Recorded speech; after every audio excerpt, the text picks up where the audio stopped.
Brillanti Dance, kull nhar ta' ġimgħa fit-8:30 dejjem fuq One.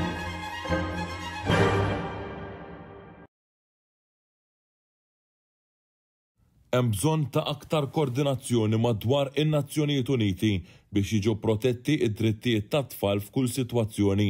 Dan intqal mir-rappreżentanta permanenti ta' Malta għan-Nazzjonijiet Uniti fi New York, Vanessa Fraser, waqt l-ewwel attività prinċipali ta' Malta fil-Presidenza tal-Kunsill tas-Sigurtà tan-Nazzjonijiet Uniti.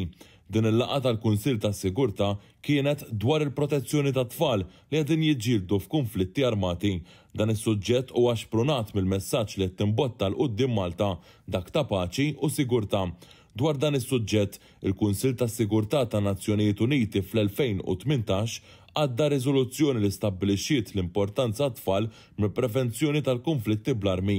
Fid-diskors tagħha f'isem Malta, Vanessa Fraser qalet li għandu jkun hemm aktar monitoraġġ biex isir magħruf aktar minn kmieni xi jwassal għal din il-vjolenza fuq it-tfal.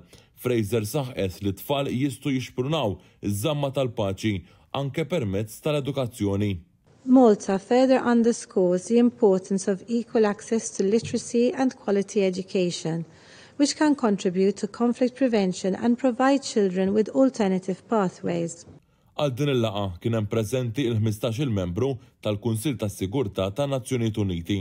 Huma laqgħu tajjeb il-fatt li Malta qed tmexxi l quddiem dan is-suġġett li jolqot lil miljuni ta' tfal madwar id-dinja.